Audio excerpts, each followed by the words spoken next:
પાલનપુરમાં બે ખંડણીખોરો ઝડપાયા. પોલીસે આરોપીઓનો જાહેરમાં વરઘોડો કાઢ્યો.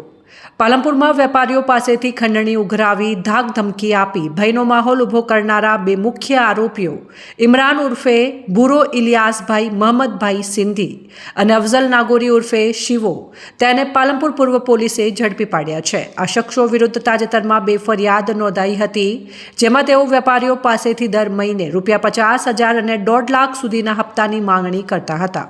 અગાઉ મર્ડર, ધાડ, લૂંટ જેવા ગંભીર પ્રકારના આશરે 20 ગુનાઓમાં સંડોવાયેલા છે. તેમનું નામ રાજ્ય સરકારની અસામાજિક તત્વોની યાદીમાં પણ સામેલ છે.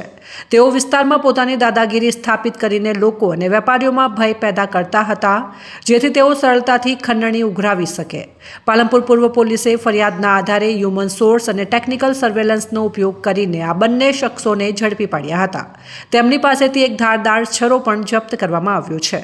પોલીસે આરોપીઓને બજારમાં ફેરવીને રિકન્સ્ટ્રક્શન કરાવ્યું હતું, જેનો હેતુ આવા ગુના આચરનારાઓમાં ભય પેદા કરવાનો અને લોકોમાં પોલીસ પ્રત્યે વિશ્વાસ વધારવાનો હતો.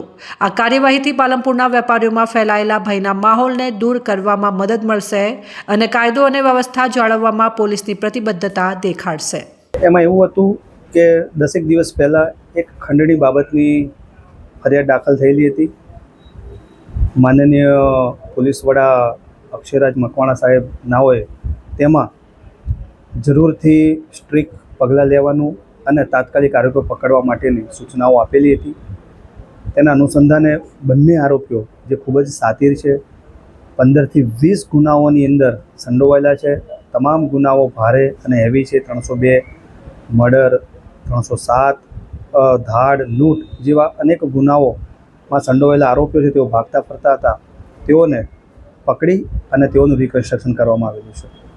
અગાઉ આરોપી વિરુદ્ધ કેટલા ગુના દાખલ કર્યા છે અને કયા પ્રકારની ખંડણી માંગવામાં આવી? અગાઉ આરોપીઓ વિરુદ્ધમાં 15થી 20 ગુના છે. તમામ હેવી પ્રકારના છે. આર્મ્સ એક્ટ પણ છે અને લૂંટ, ધાડ એમના માટે એક સામાન્ય બનાવ હોય એવી રીતે લોકો ગુના આચરતા હોય છે.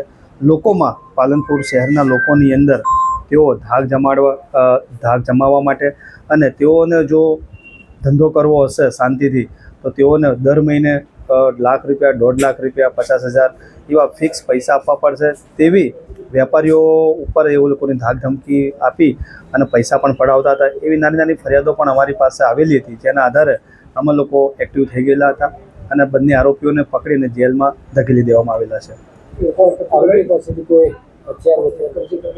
આરોપીને જ્યારે પકડવામાં આવે ત્યારે આરોપીની ફેંટમાંથી એક મોટો છરો પણ મળી આવેલો છે. એટલે આરોપીઓ ઓલવેઝ તેમની પાસે હથિયાર રાખતા હોય છે.